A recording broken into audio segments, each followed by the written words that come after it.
The level of interference by the Obama's government was very overwhelming. It's not as if I couldn't have won the election even with that.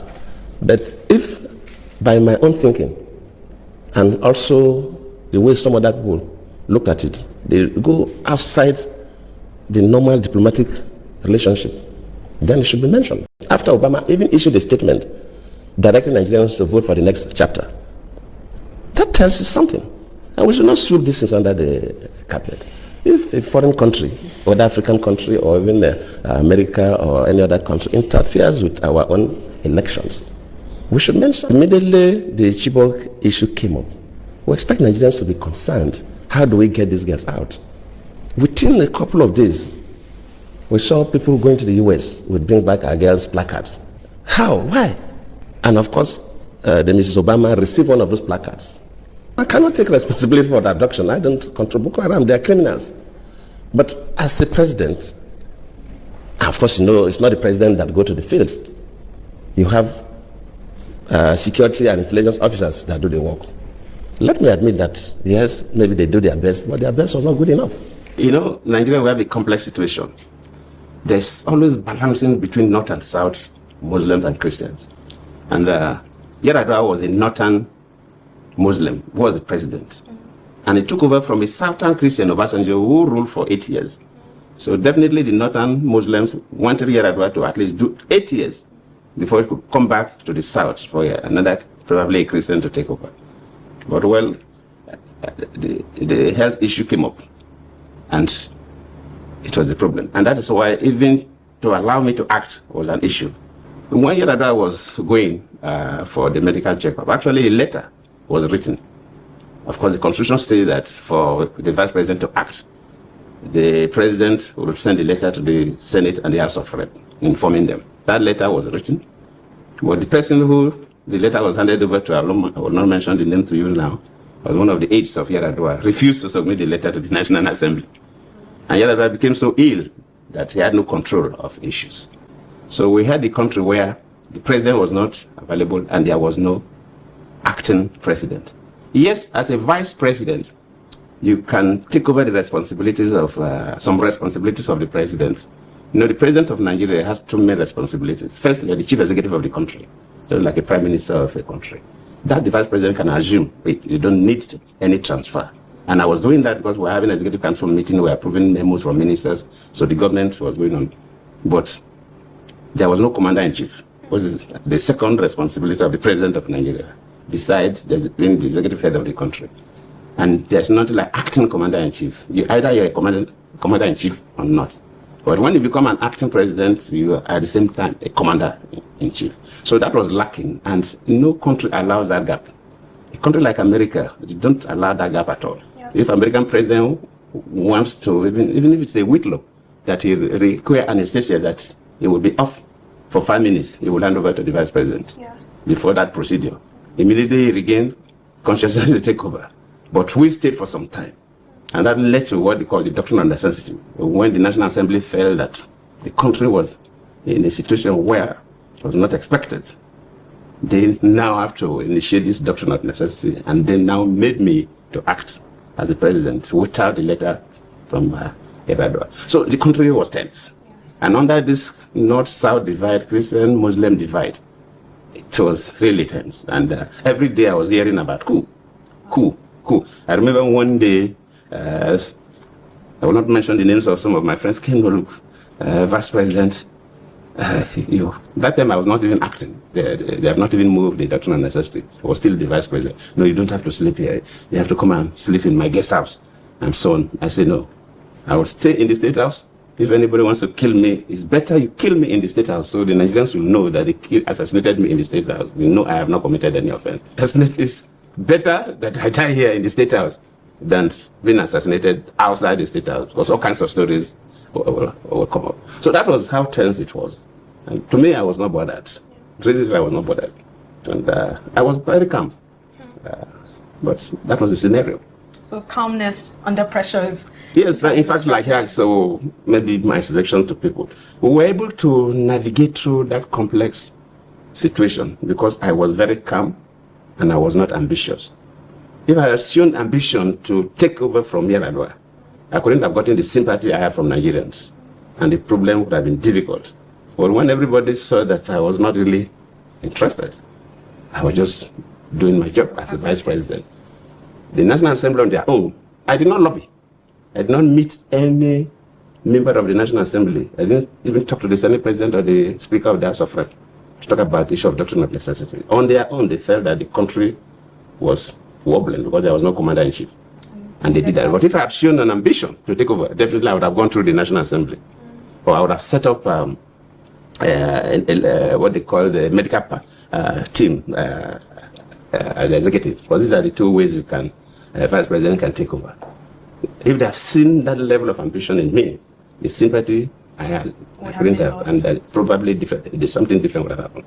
So that's why I always tell people that we should all be ambitious, but moderate ambition in society. Yes. You must moderate your ambition. Not because of ambition you overdo things. If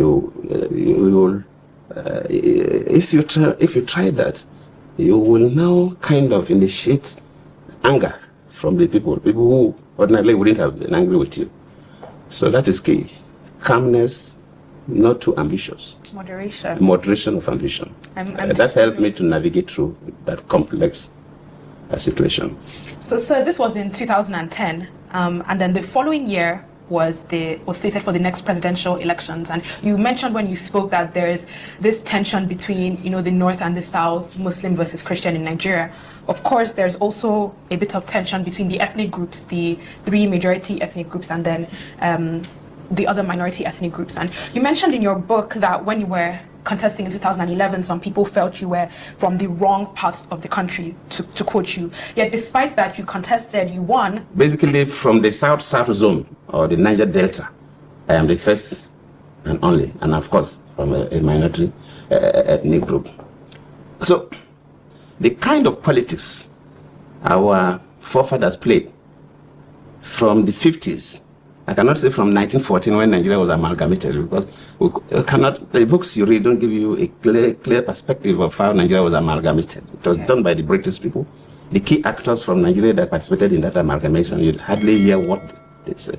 But that key political actors, people like Nnamdi Azikiwe, people like Obafemi Awolowo, people like the Sarana of Sokoto, and so on. All these people were less than 10 years old at the time of amalgamation. They didn't play any role. But in the 50s, when we were marching towards independence, that was when this book came to play a key role that led to the independence in 1960. Political parties were formed during in the late 50s, leading to the independence. And the kind of politics our forefathers played that time is still the politics we play today. We play tribal and regional politics. And it is quite unfortunate. If you compare Nigeria to other African countries, you really see that you find it difficult to say that this was a national leader in Nigeria that attempted to bring the country together. If you go to a country like Tanzania, I use Tanzania as an example because the Muslim Christian population in Tanzania is almost like 50-50. The mainland, like Nigeria, the mainland is maybe Christian, maybe slightly more. But if you add Zanzibar, which is a semi-autonomous part of Tanzania, it's like 90-something% Muslim. So when you bring Zanzibar, and so it's like 50-50. But everybody talks about Julius Nyerere. So Julius Nyerere saw the whole country as his own. But Nigeria today, we are divided along tribal lines, we are divided along religious lines, and it worries me. And if we don't make any changes, which is difficult to make, it may continue even to your grandchildren, because we started wrongly. And there's no real effort to make sure we change. And it's a major problem, and most of our problems we're having today in the country is because of this division. Yes, and even here on Talking Books Africa, this has been a recurring theme that has come up. A few months ago, we spoke to Chief Emeka Anyoko on his book, and he also discussed the plurality within Nigeria and how it's a participants in sort of moving behind those lines that divide us. I say it for young people who should know that this issue of tribe and religion, these are the major setbacks for this country. This makes people. It's create problems for leadership recruitment. If somebody is holding a political office and he wants to give appointments, you begin to see that even if Mrs. A knows the issue better than Mrs. B, and if Mrs. B is from his own tribe will want to use Mrs. B. It's like saying, oh, you have a fight that you need a lion to fight. But that lion is not from your tribe. Then you say the cat. Then you say, after all, both of them are carnivorous animals. They can assert it. And you bring a cat to do the job of a lion. It's not possible. The cat, yes, is a carnivorous animal. Yes, that can assert it. But the cat cannot do the job of a lion or a tiger or a leopard. So, but that is what happens in a system where people tend towards their tribe. And that's one of the banes of Nigerian politics. The leadership recruitment process is skewed along tribal interests, along religious interests. So you see how difficult it is to get the best. If people are contesting election, even as a president of a country or as a governor in the various states, I wouldn't want to mention states. There are some states that if you come from some part of the state, you can never be the governor of the state, even if you are the best material at the time. In Nigeria, if you want to contest election, they first know, is it our turn? Is it their turn? If it is it the turn of the Muslims? Is it the turn of the Christians? So this creates problem to recruit the best material, because you are not assessing the person you want to recruit to the leadership position based on competence. You assess the person based on how he worships his God, or from the part of the map of the country the person comes from. Something they can't even control. So these are the issues. So for young people like you and those who will come after you, it's not something you can do overnight. It's difficult because the elders will continue to be pushing you back. But just like the young people came together and come up with the concept of not too young to run. Before that time, when we came in 1999, for you to contest deputy governor, governor, senator, vice president, president, you must be 40 years and above. The not too young to run now brought it to 35 years. For you to be that, and that's for the president. In fact, for the governor, they have even brought it to 30. Not even 35, but for president, they make it 35. But at the age of 30 now, you can become the governor of your state. Ordinarily, we're supposed not to me, it's supposed not to put age barrier. During the period when I was the president, there are certain things that were negative that affected the government. There were certain things that were also positive that promoted the government. And I felt that if we are writing something, it's good to bring some of this, like the issue of Chibo girls. So we have to reflect it, like the issue of deregulation of the petroleum products that will almost for the country was shut down for about 2 weeks or so. Those are key things that I need to mention because people want to ask those questions. And of course, the things we do for young people, like the UWIN program, the Agropreneur program, that really help to promote young people, the presidential special scholarship for innovation and development, and so on. So there were a few positive things with it that we also needed to capture so that people can have an idea about what happened in government. So we changed it to transitional hours. So expanded it a little more. But if you ask specifically why I made that phone call, it was an interesting period. When elections are coming up, as a president, I have security reports very regularly. Sometimes heads of security agencies will even come to brief you even before they send in the report. So, and elections are a period where the country is tense. So you have an idea about what was going on in the country. Most people don't really know in details the issues surrounding what you know, because you're a certain president. And I knew that there was significant external interest in the Nigerian elections. Especially, maybe because some Americans had been, this group of Americans that predicted that Nigeria was going to disintegrate within that period. So whether people were working to ensure that their prediction manifests, I don't know. But there was a significant show of interest.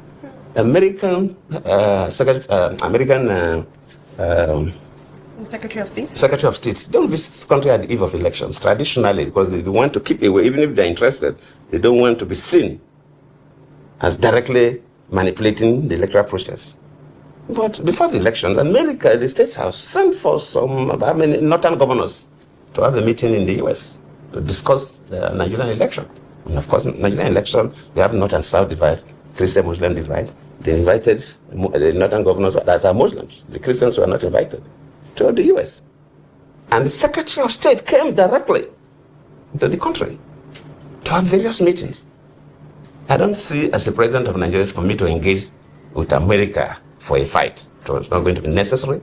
It will affect my citizens and so on.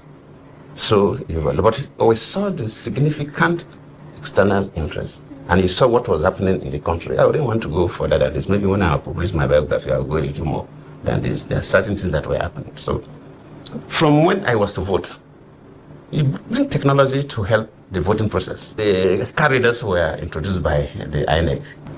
That because myself, my wife, and my mother used to vote in the same polling booth. You said so in your book. Yes. The corridor rejected me as a city president. So I was not to vote. Rejected my wife and rejected my mother. The country was tense. Even at that point, I could have even stopped the elections. Said something is wrong. And I won't go further. What happened in southern Nigeria was different from what was happening in the north. Because the corridor rejected so many voters in the south, and so many people were frustrated and went back home. Meanwhile, in the north, the instruction was given. So they jettisoned the corridors and they were voting. The same INEC officials in the south were insisting that they must be accredited by the corridor. All these things came up much later. So you really see something not quite right. So from that time, of course, you'll be getting security reports, you know what was happening. And when the results started coming in, of course, you will know the results long time before it will be announced, even before it will be brought to the center for that. You already know. And that is why these days, even the last election in Ghana, the vice president congratulated Mahama, even before, because you know their results and so on. So he knew where they were going. And I know that the country was tense. I know, maybe because of the statements made by Buhari himself when he said both the baboon and the dog will be soaked in blood. So young people were kind of mobilized to the level of frenzy to cause maximum violence if people don't get what they want. People were announcing, okay, they will run a parallel government and so on. But those doesn't bother me. But since I was the president of the country, and I often know there are not many, but since I was the president of the country, and I often know that even in the Niger Delta, people were also ready to fight back, even though there are not many. But I know they could cause maximum damage, because if the Niger Delta people are going to fight, instead of they will not fight human beings, they will fight oil installations. And it will cause maximum damage to the country, which I don't think it was. So from within that period, a lot of things were going through my head. They process so many things per second.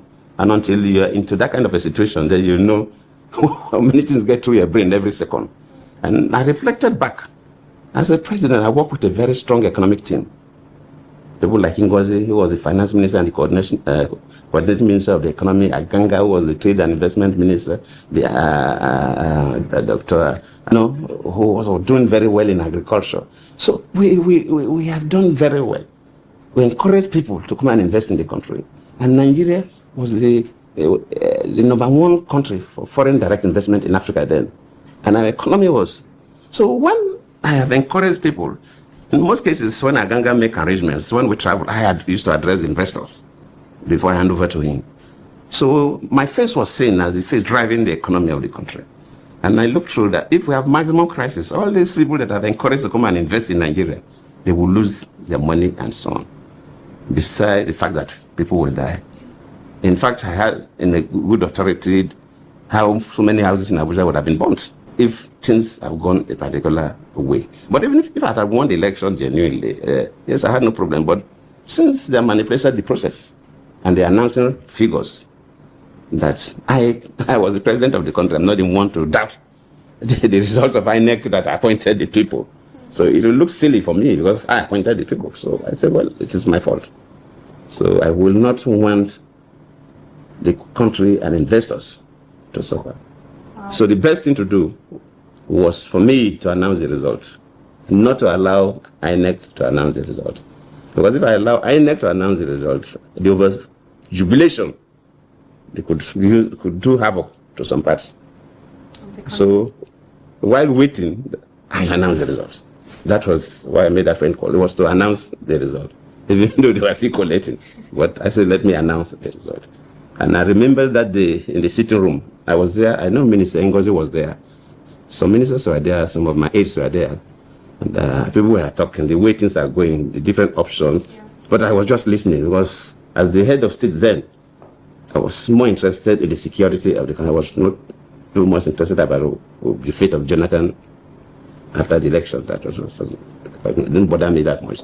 But how will Nigeria still be peaceful until the next government take over? So I didn't participate in the conversation that much. But people were saying different things. People were saying different things, but I was listening. Then at the time, I just left them. Then I just moved into my study, which is opens to the other part of the city room. I didn't tell anybody. I just stood up one day. Then I called Buhari. So when I came back, they were still talking. Then I said, gentlemen and young ladies, look, it's over. I've congratulated Buhari. Wow. They said, have you congratulated? I said, yes. So the talking should end. So one of my ministers then was there, Chidoka Osita. He was the Minister of Aviation then. I said, okay, you've congratulated Buhari. I said, yes. So, okay, can I tweet it? I said, okay, go on. And so he was the person who tweeted it. So immediately he tweeted it, it went viral. Wow. Then, of course, so I announced the result.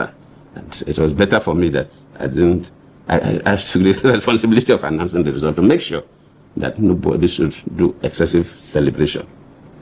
So that's what happened, my young lady. So you said that because this was, so long ago, I might not be getting as fresh a report as what you said in your book. So I would actually like to read a short quote of what you wrote about that moment. This is from page 76. I'm quoting you. I reached for the telephone and placed a call through the State House operators at about 4:45 p.m. A peace I had never felt since my political sojourn descended on me. It showed me where I had been in the past 16 years and where I was then. I smiled at the thought of what I was about to do. And then, of course, you placed the call. So, Thank you. Just as a reminder, and the quote that you famously made is that your political ambition is not with the blood of any Nigerian. And you really go extensively in the book to describe your philosophy and sort of your life perspective on peace. I wanted to know, in a strictly metaphorical and figurative manner, whether you think there's ever a time where we sort of need to actually, fight back. Obviously. I totally agree. So I fought wars, not at the national level. Even as a deputy governor, there were some cases where we have tension that I will not tell you some of the things I did now. So, yes, if you advocate for peace and peace and peace, and if it doesn't come, war is also looking for peace. Two countries going to war. War is politics, actually. Because when two countries get involved in war, at the end of the day, they will go on round table again to resolve it. Imagine being the president of Africa's most powerful nation and hearing the word coup, coup, coup whispered almost every single day. Imagine being told by powerful cabals that you must step aside or risk your life. Now, picture facing Boko Haram insurgencies, the international outrage of the Chibok girls' abductions, and in the middle of it all, an election where the cadre that rejects you, someone contesting to be the president, his own family, and even thousands of supporters from his region. This was not a mere story. This was the reality of former Nigerian President Goodluck Jonathan. He says the cabals plotted against him from the very start, even back when he served under Yar'adua. He claims the power withheld letters, sabotaged transition processes, and never wanted him to succeed. And when the 2015 election arrived, Jonathan insists the final blow came not only from within Nigeria, but also from outside. According to him, US then President Barack Obama interfered directly, siding with northern leaders while ignoring the South. Moving on swiftly, Jonathan's story is one of the betrayal, sabotage, insurgency, and international politics colliding in the most dangerous ways. Today, on Able Perspectives, we are going to unpack every single point, from the coup fears to the cabals, to Boko Haram, to Chibok girls' abduction, and finally to Obama's alleged role in removing a Nigerian president from power. While we will try to make this story short and precise, Goodluck Jonathan, Nigeria's former president, has painted a disturbing picture of his time in power. He spoke about the deep divide between the North and the South, and how during his presidency he kept hearing one threatening word, coup, coup. He described the atmosphere as tense, so tense that many pressured him to leave the presidential villa, but Jonathan was defiant. He said, if the cabals are coming to take my life here, let Nigerians know. According to Jonathan, powerful cabals wanted him out of office at all costs. According to him, the Boko Haram insurgency and even the Chibok girls' abduction were all part of broader plots designed to weaken his government and turn public opinion against him, both nationally and internationally. And then came the 2015 elections. On the eve of the polls, external interferences played a huge role, particularly from the then US President Barack Obama. He alleged that during the election, card readers rejected him, his own family members, when they tried to vote. He wasn't even alone. He claimed many voters from the South were also deliberately rejected by the system, something he believes was carefully calculated to edge him out of power. Jonathan went further, recalling how the Niger Delta was ready to rise in his defense. How free is any election when the stakes are this high, when cabals operate unchecked, and when even global superpowers may have a hand in our politics? Now, let's analyze the issues he raised. First, he talked about the coup atmosphere he was actually observing. Jonathan said during his presidency, he constantly heard rumors of coups. Now, this shows how fragile Nigeria's democracy was at that time. Military interferences had, left scars in the nation's history. So even whispers of coup could, destabilize trust in government. For Jonathan, it meant governing under constant fear and pressure, with enemies both seen and unseen. Secondly, talking about the cabals wanting him out, Jonathan claimed powerful political cabals plotted to remove him from power, even at the risk of his own life. Now, of course, in Nigeria, cabals refer to, a group of elites who control politics behind the scenes. Jonathan's insistence that they were determined to, remove him suggests that democracy was never truly in the hands of the people, but rather manipulated by those with money, influence, and connections. And unfortunately, these people do not mean well for the country, because their stance are always self-selfish and nothing more. Thirdly, Boko Haram and Chibok girls abduction saga. We know that the tension of this war Boko Haram was during the presidency of Goodluck Jonathan. And according to some reports, Jonathan linked the insurgency and the abduction of the Chibok girls to this broader conspiracy. If true, this is really explosive. It suggests that terrorism wasn't just a security challenge, but it was weaponized as a political tool to weaken his presidency and justify his removal. The global outrage from Chibok made his government appear incompetent, which could have, swayed voters and international opinion against him. Remember, in today's presidential context, the same people who pushed him, who made everything possible, who sacrificed all they could to remove him in power then, are asking him to come back. But that is not the story for today. Let's move to the fourth point, talking about the 2015 elections and the card reader failures. Jonathan said even he and his family were rejected by card readers, and many Southerners experienced the same, while elections were so successful in the northern part of Nigeria. So if widespread, this would mean the technology introduced to, ensure fair elections may have been compromised, not neutral, but deliberately skewed to, disenfranchise certain regions, the region that he, Goodluck Jonathan, come from. The fact that he links it directly to his defeat suggests he saw the free and fair election narrative as just a cover for calculated exclusion. So that is it. Moving on to fifth point, he also mentioned that his people from Niger Delta, threatened to fight back. That they were ready to resist violently. This shows the depth of division in Nigeria. His base was ready to defend him, not just politically, but militarily. His choice to, hold them back may have been prevented national crisis, but it also showed the dangerous link between politics and militancy. Now, number 6 talks about the Yar'adua's transition controversy. Jonathan claimed a top aide withheld the later Yar'adua was, supposed to, submit to the National Assembly, blocking his rise as the then acting president. This wasn't just office politics. It highlights how the cabals had, always been working against him from the beginning, never wanting him to inherit power. It paints Jonathan not as a chosen leader, but as an accidental president. The system resisted at every turn for him, all thanks to the then National Assembly as they intervened. Moving swiftly to number 7, the Obama's alleged interferences. He accused Barack Obama of meeting northern political leaders while ignoring certain leaders and directly influencing the 2015 election. If true, this shows how international interests can tip the balance in African politics, specifically in Nigerian politics. And this is not a surprise, and it shouldn't be a surprise for us. For Jonathan, Obama wasn't neutral at all, and that was clearly showed by how he held, meetings with some political leaders from other regions. Goodluck stated that Obama was actively shaping Nigeria's political destiny. The symbolism of America, the world's biggest democracy, interfering in Nigeria's election. This raises the question about sovereignty and whether African elections are ever going to be fully independent.